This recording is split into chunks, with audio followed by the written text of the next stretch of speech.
جب دنیا نئی تھی، جب انسان کی زندگی ابھی سلجھ رہی تھی، تب ایک ایسے نبی آئے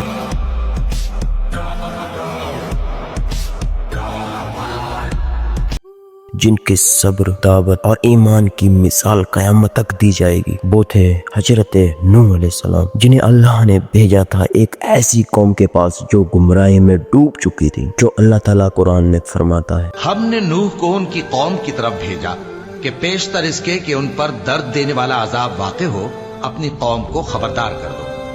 حضرت نوح علیہ السلام کا دور آدم علیہ السلام کے بعد کچھ ہی نسلوں کے بعد آیا۔ لوگ اس وقت تک ایک اللہ کو مانتے تھے، لیکن دھیرے دھیرے شیطان نے ان کے دلوں میں شرک ڈال دیا۔ ان کے بزرگ لوگ بد، سوا، یاقوت، نصر کو پہلے لوگ عزت سے یاد کرتے تھے، پھر ان کی مورتیاں بنائی گئی اور دھیرے دھیرے انہی کی عبادت ہونے لگی، اور یہاں سے شروع ہوتی ہے پہلی گمراہی۔ انسان کو لگا کہ وہ بزرگ اللہ کے قریب ہے، لیکن اصل میں یہ تھی شیطان کی سازش جو انسان کو شرک میں داخل کر گئی۔ اور اللہ قرآن میں فرماتا ہے، اور انہوں نے کہا اپنے معبودوں کو کبھی نہ چھوڑیں، بد، سوا، یاقوت اور نصر کو۔ اور پھر اللہ نے نوح علیہ السلام کو پیغام دیا کہ وہ اپنی قوم کو سچائی کی طرف بلائے اور شرک سے روکے۔ پھر نوح علیہ السلام نے اپنی قوم سے کہا، اے میری قوم، صرف اللہ کی عبادت کرو، تمہارا کوئی معبود اس کے سوا نہیں۔ دوستو، نوح علیہ السلام نے 950 سال تک دعوت دی، دن میں رات میں، خفیہ اور آواز لگا کر ہر طریقے سے سمجھایا، لیکن ان کی قوم نے ان کی بات سننے کے بجائے ان کا مذاق اڑایا۔ اور اللہ تعالیٰ قرآن میں فرماتا ہے، نوح نے کہا، اے پروردگار، میں نے اپنی قوم کو دن رات بلایا، پر میری دعوت نے ان کو اور زیادہ بھاگنے پر مجبور کر دیا۔ سوچو، 950 سال تک کوئی ایک ہی پیغام دیتا رہے، لا الہ الا اللہ، اور لوگ ہر بار ان سے منہ موڑ لیں۔ یہ تھا نوح علیہ السلام کا صبر۔ اور پھر نوح علیہ السلام نے کہا، اے میری قوم، تمہیں کیا ہو گیا ہے؟ تم اللہ سے ڈرتے کیوں نہیں، جس نے تمہیں پیدا کیا، جس نے تمہیں آسمان میں ستاروں کا نور دیا اور زمین میں روزی بنائی تمہاری۔ اور پھر نوح علیہ السلام نے فرمایا قرآن میں، اپنے رب سے مغفرت مانگو، وہ تمہیں بارش دے گا، تمہارے مال اور اولاد میں اضافہ کرے گا، اور تمہیں باغوں اور ندیوں سے نوازے گا۔ مگر لوگوں نے انہیں پاگل کہا، جادو کرنے والا کہا، اور کچھ نے تو ان پر پتھر تک پھینکے۔ لیکن نوح علیہ السلام نے کبھی جواب میں بد دعا نہیں دی، بس دعا ہی کی، یا اللہ، تو میری قوم کو ہدایت دے، کیونکہ یہ نہیں جانتے۔ اس طرح سے نوح علیہ السلام نے دعوت اور صبر دعا کے سالوں سال گزار دیے، لیکن جب انہوں نے دیکھا کہ ان کی قوم بالکل ہی نہیں بدل رہی اور شرک میں ڈوب چکی ہے، تب انہوں نے اللہ سے فرمایا، اور نوح نے کہا، میرے رب، زمین پر کافروں میں سے کسی کو زندہ مت چھوڑ۔ اور یہیں سے شروع ہوتی ہے وہ کہانی جس میں انسانیت کا سب سے بڑا طوفان آنے والا تھا، طوفان نوح۔ سوچو دوستو، 950 سال تک نوح علیہ السلام نے اپنی قوم کو اللہ کی طرف بلاتے رہے، مگر انہوں نے ان کی بات نہیں سنی۔ انہوں نے اپنی آنکھوں سے معجزات دیکھے، پھر بھی انہوں نے کہا، ہم تجھ پر ایمان نہیں لائیں گے اے نوح۔ اور پھر اللہ تعالیٰ قرآن میں فرماتا ہے، اور نوح کو وحی دی گئی، تمہاری قوم میں سے اب کوئی ایمان نہیں لائے گا سوائے ان لوگوں کے جو پہلے ہی ایمان لا چکے ہیں، تو تم ان کے اعمال پر غم نہ کرو۔ اس آیت کے بعد نوح علیہ السلام سمجھ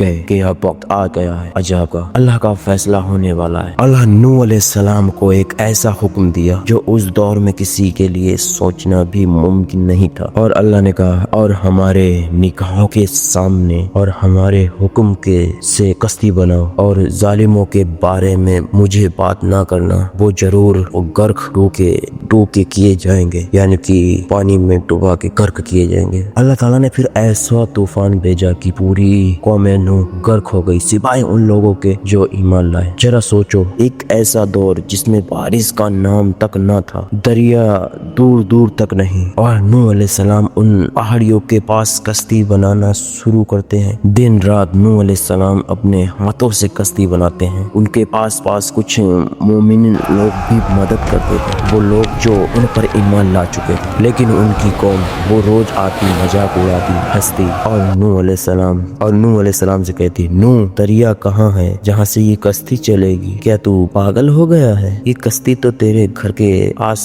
پاس بھی نہیں چلے گی۔ اور اللہ قرآن میں فرماتا ہے، اور جب بھی نوح کشتی بنا رہے ہوتے ان کی قوم کے لوگ ان پر ہنستے تو نوح کہتے، اگر تم ہم پر ہنس رہے ہو تو ایک دن ہم بھی تم پر ہنسیں گے جب تم پر عذاب آئے گا۔ نوح علیہ السلام نے صرف کشتی نہیں بنائی، وہ ایمان، صبر اور یقین کی نشانی تھی۔ انہوں نے اس کشتی کو اللہ کے حکم سے بنایا، ہر طاقت اللہ کے بھروسے چھوڑ کر۔ پھر ایک دن ایک عجیب نشانی ظاہر ہوئی، زمین کے اندر سے پانی ابلنے لگا، آسمان سے بادل گرجنے لگے اور ہر طرف ایک اندھیرا چھا گیا۔ سو اللہ تعالیٰ قرآن فرماتا ہے، تو ہم نے آسمان کے دروازے کھول دیے جس میں مسلح دار بارش تھی اور زمین سے چشمے پھوٹ نکلے اور دونوں پانی مل گئے ایک مقررہ معاملے کے لیے۔ یہ تھا وہ وقت جس میں دنیا نے پہلی بار ایسا طوفان دیکھا جو اللہ کے عذاب کا تھا۔ نوح علیہ السلام کو حکم ملا، اپنی کشتی میں ہر جنس کے دو جوڑے بیٹھا لو، اور ان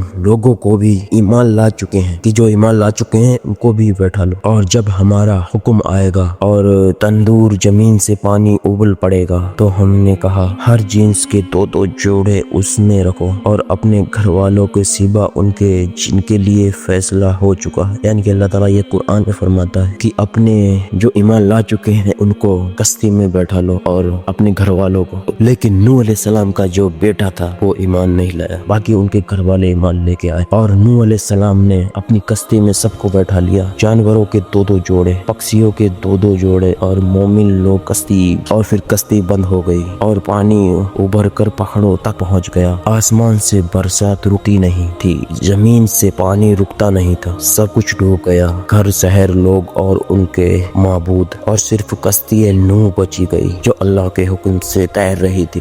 اور اللہ قرآن میں فرماتا ہے، اور وہ کشتی لہروں پر ٹھہرتی تھی جیسے پہاڑ، لیکن نوح علیہ السلام کا دل اداس تھا کیونکہ ان کا بیٹا کنعان ان کی کشتی میں نہیں تھا۔ اور پھر نوح علیہ السلام نے اپنے بیٹے سے کہا، ارے میرے بیٹے آج ہمارے ساتھ اور کافروں کے ساتھ مت رہے۔ تو پھر ان کے بیٹے نے کہا، میں کسی پہاڑ پر چڑھ جاؤں گا جو مجھے پانی سے بچا لے گا۔ تو پھر نوح علیہ السلام نے کہا، آج اللہ کے عذاب سے کوئی نہیں بچا سکا سوائے اس اللہ کے جو رحمان ہے، رحیم ہے اور جو رحم کرنے والا ہے۔ اور تب دونوں کے بیچ ایک لہر آئی اور اس کا بیٹا ڈوب گیا، یعنی کہ حضرت نوح علیہ السلام کے بیٹا ڈوب گیا جو کافر تھا۔ سوچو ایک نبی جو 950 سال تک صبر کرتا رہا، اپنی دعوت میں لگا رہا، لیکن اپنا بیٹا عذاب میں۔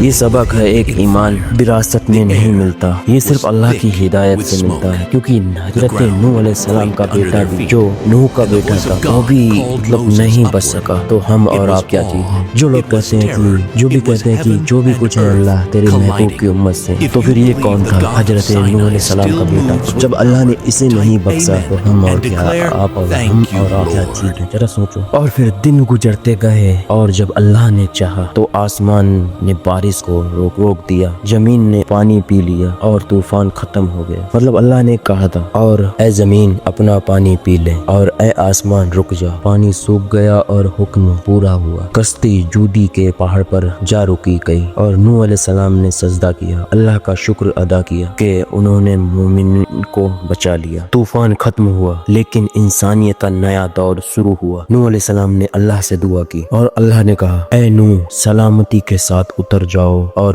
برکت کے ساتھ تم پر اور ان لوگوں پر جو تمہارے ساتھ ہیں۔ اس طرح نوح علیہ السلام کا دور ختم ہوا اور انسانیت کا نیا سفر شروع ہوا، جس میں سبق تھا کہ شرک کا انجام ہمیشہ تباہی ہوتا ہے اور ایمان کا انعام نتیجہ نجات ہوتا ہے، یعنی کہ سولوشن۔ اب بڑھتے ہیں اس سفر کی اور جس میں ہم دیکھیں گے حضرت نوح علیہ السلام کے بعد شرک کیسے عام ہوا۔ تو چلیے سفر شروع کرتے ہیں۔ طوفان ختم ہو چکا تھا، پہاڑ سوکھ گئے، زمین نے پھر سے ہریالی اوڑھ لی۔ کشتی نوح نے جودی کے پہاڑ پر رک گئی اور نوح علیہ السلام نے سجدہ کرتے ہوئے کہا، اللہ تیرا شکر ہے۔ کشتی سے نکل کر نوح علیہ السلام نے دیکھا دنیا بالکل خالی ہو چکی تھی، نہ شہر تھا، نہ بستیاں، نہ کوئی انسان، صرف اللہ کا ذکر گونج رہا تھا، اور ان کے ساتھ جو مومن لوگ ہیں